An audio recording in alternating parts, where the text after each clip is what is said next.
you to Homestead 45. We're doing the electrical part and the plumbing part too. After the framing, that's usually what comes next. So we're all done with electrical. We're about to hang drywall and insulating's done. You know what? We'll come back and do a second part of that. Show you what's going on there. But what we're doing on the electrical is I'm just running. This is Romex, and this stuff's really great to use.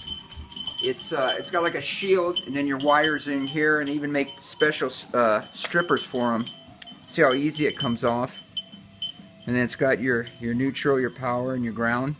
And there's different sizes. This is 14 gauge, and then 12 gauge. And you can see how it goes in. You just drill a hole, run it to wherever you need to go. And these boxes are great too. They come with nails. And you just mark all your areas, hammer them in, and then, I mean, it doesn't even need any fittings. This stuff's great. And you can, what's good about this, one person, you know, can feed it through a lot easier than, you know, if you're trying to pull wire through conduit. And that's the other thing I used here too. Upstairs here, I was running short on this to get down to the main panel, which we did set. I set a 200 amp panel down there, and it's tied in to the mains. And even though we're going to be on solar, it still wires up the same. You'll do the changes down there, or I will do the changes down there later. It's just how much you put on that panel. You know, you size your solar to that. So the other way, so anyway, I ran out, and this goes to a pull box I got up here. And I ran all my Romex to like an enclosure, and then I brought flex down to the panel.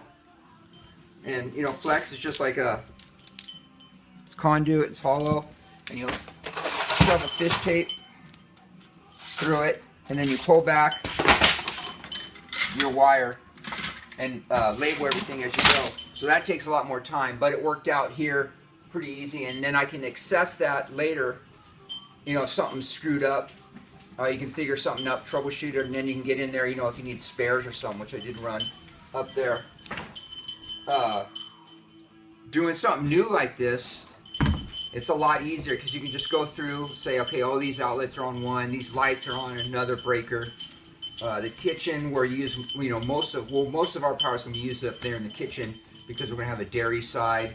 But so you need a lot of different circuits up there. But you can just sit down and draw that out, and it makes it a lot easier when you're starting from scratch, as opposed to, you know, trying to add on something that's already there. But that's doable too. But no, I dig it. It's real fun to do the wiring. And I put a bunch of can lights in here, recessed lights, and then we'll put like a real low voltage bulb in there. And those two really install easy. And all the switches stuff is just real basic. One switch, you know, turns on the light.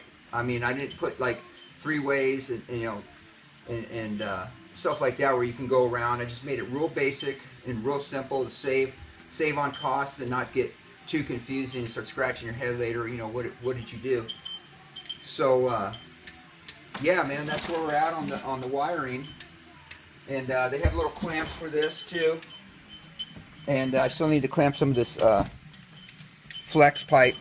But man, this stuff really installs sweet and quick, and you know, it saves you costs in the long run. And this is where I got my main wire in here. I just put this 2-inch here, goes out of the roof, and then I brought my wires out and then made the connection there to power everything up for now until we change over to you know, solar down the road a little bit. So yeah, man, that's where we're at right now. And then yeah, we'll come back, part 2 of this. We'll do the insulating. I think that's it on the wiring. I probably forgot some. Always do. All right, that's it.